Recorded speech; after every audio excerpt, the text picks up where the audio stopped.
अन्ना हजारे जी गांधीवादी है और गांधीवादी होते हुए उन्होंने अब कहा है कि केवल गांधीवाद से भ्रष्टाचार निपट नहीं सकता, उसके लिए शिवाजी के रास्ते से जाना भी जरूरी है।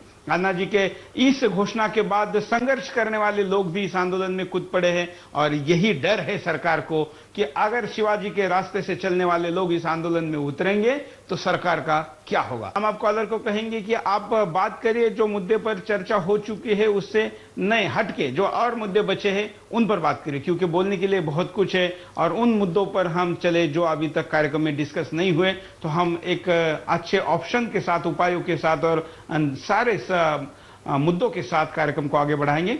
और भी एक कॉलर है, उनसे भी बात करेंगे। साथ साथ में हमारे पास यहाँ पर किरण बेदी की भी बाइट आई है। किरण बेदी क्या कहना चाहती है, क्या है उनकी राय इस विषय पर, आपको दिखाते हैं। देश में एक ऐसा लोकपाल बिल आए जो कि अभी तक नहीं आया है।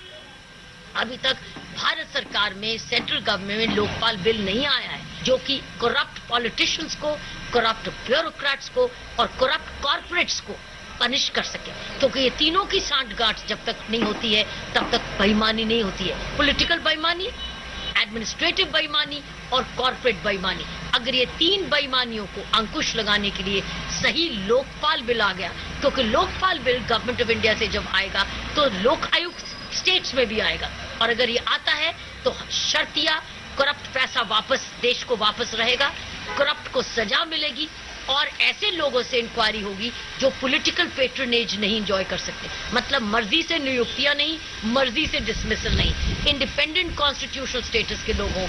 तो मैं सोचती हूँ सब भारतीय इसका लाभ उठाएंगे। किरण बेदी भी इस आंदोलन से जुड़ी हुई है और इस पूरे आंदोलन में सहभागी है, बढ़ चढ़कर हिस्सा ले रही है। किरण बेदी भी भ्रष्टाचार के खिलाफ लड़ने के लिए माहिर है। एक और कॉलर है, उनसे बात करते हैं। नमस्कार। नमस्ते सर। बोलिए। सर, जिस देश की जनता ही भ्रष्ट हो उस देश में भ्रष्टाचार के खिलाफ आंदोलन चला के क्या फायदा होने वाला है। बिल्कुल, आप दुखद मन से ये बात कह रहे हैं, लेकिन हम 100% जनता को तो भ्रष्ट नहीं कह सकते। अब जनता वोट देगी तो भ्रष्टाचार करती है।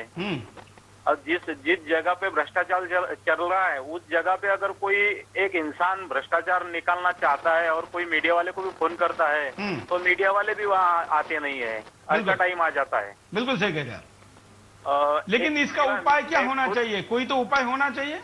हेलो, अगर खुद जनता कोई अधिकारी अपनी ये छुपाने के लिए किसी अधिकारी को भ्रष्टाचारी बनाती है।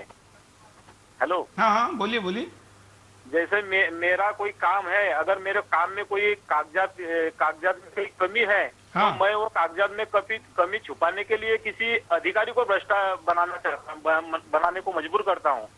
अगर वो अधिकारी भ्रष्ट नहीं बनता तो किसी नेता का सहारा लेके ना उनकी बदली कर देते हैं, ट्रांसफर कर देते हैं उनका। बिल्कुल, तो खुद जनता ही भ्रष्ट है।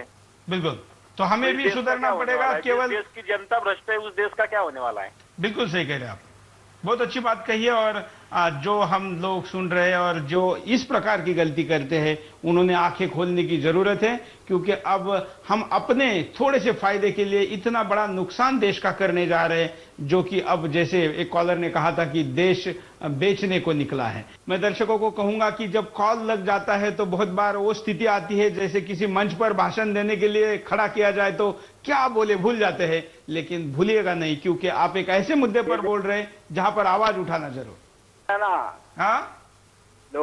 जनरल लोकपाल विधेयक का जो चल रहा है, अन्ना जी हजारे साहब से और उनके साथी जो है, अन्ना जी के चारित्र्य पर कुछ संदेह नहीं है, लेकिन उनके साथी जो है वो हर बार रास्ता गुम चुके वाले हैं।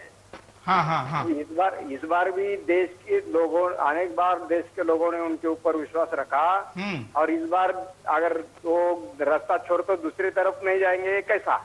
बिल्कुल, मतलब अन्ना हजारे के आसपास अन्ना हजारे इसकी कुछ गारंटी देते हैं। बिल्कुल, देखिए आप जो बात कह रहे हैं हम अन्ना हजारे जी को भी इस बात को पहुंचाएंगे। और ये ऐसा होता है कि जब कोई आंदोलन शुरू होता है तो कुछ गलत तत्व भी उसमें घुस जाते हैं और अपना फायदा उठाने का प्रयास करते हैं। अगर ऐसा है तो ये नेचुरली अन्ना जी की जिम्मेवारी है, क्योंकि वो इस आंदोलन के नेता है।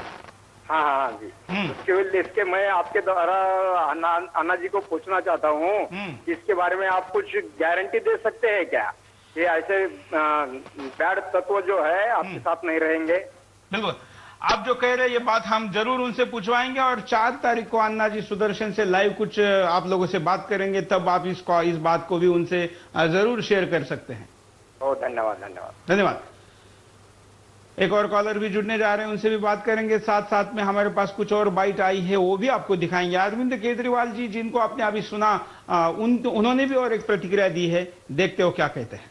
हर एजेंसी के अंदर सरकार ने जानबूझ के एक ऐसी कमी छोड़ी हुई है जिसकी वजह से वो एजेंसी काम नहीं कर पाती और हमारे देश के भ्रष्टाचार निरोधक कानून जो है वो बेकार हो गए हैं। एक दर्शकों को ये जान के आश्चर्य होगा कि प्रिवेंशन ऑफ करप्शन एक्ट में अगर किसी व्यक्ति को बाई चांस जेल भी हो जाए तो भी ऐसी कोई व्यवस्था नहीं है कि उसकी जो संपत्ति उसने गलत तरीके से कमाई वो उसकी कन्फिस्केट की जाएगी, वो सीज की जाएगी।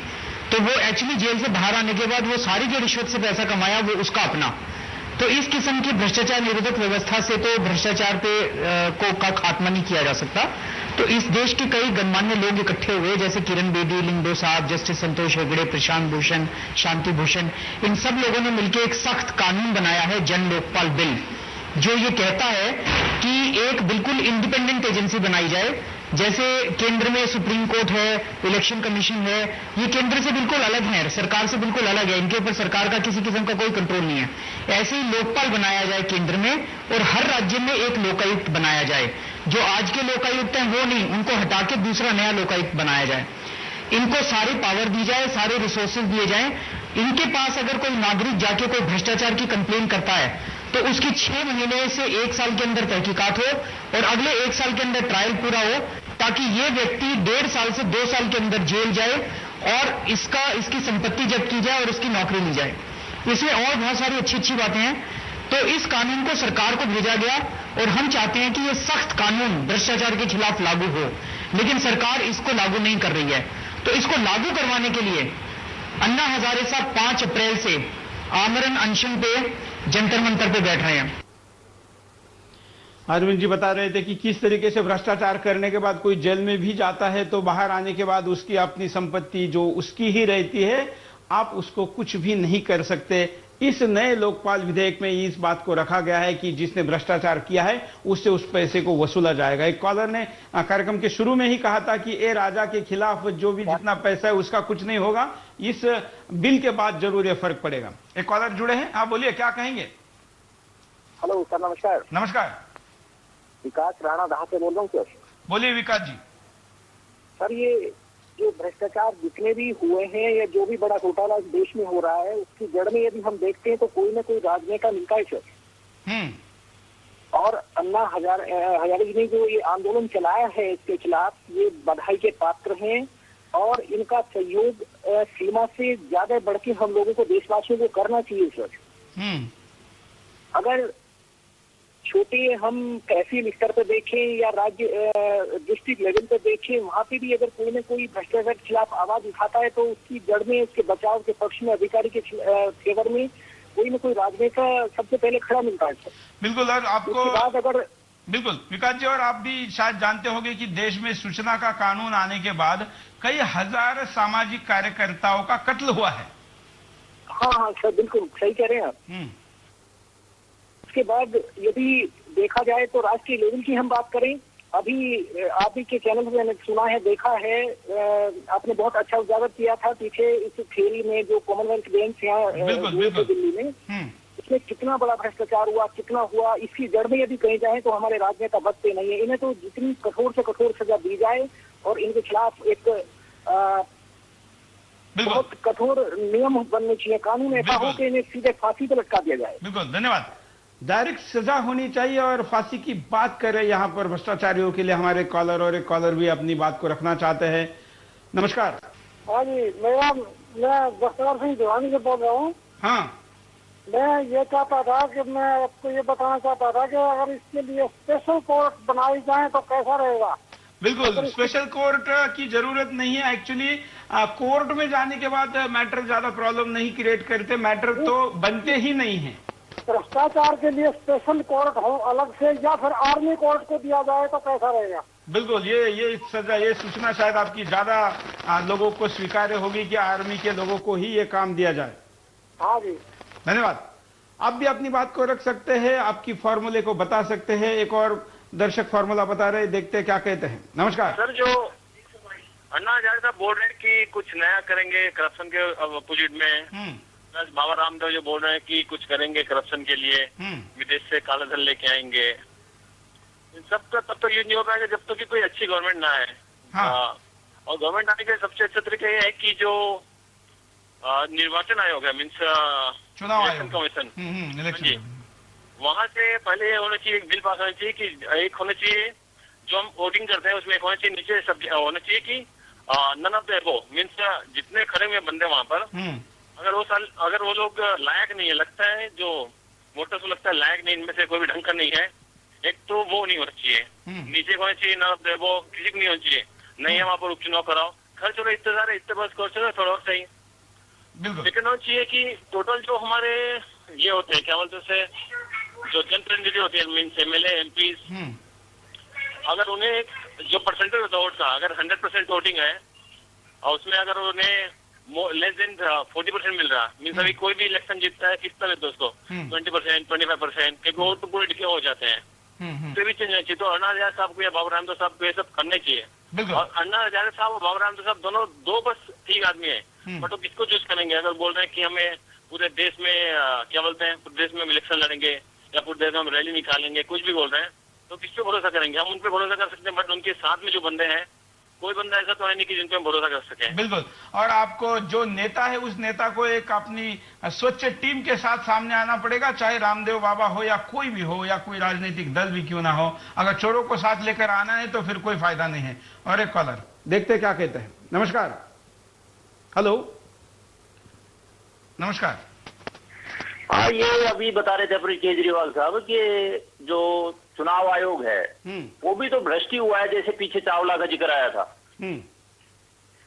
ऊपर से जो KG बालाकृष्णन पहले अपने चीफ जस्टिस हुए हैं, तो ये चट्टे बट्टे तो यही हैं। सुधार की गुंजाइश तो कम ही है यदि ये सरकार रही तो।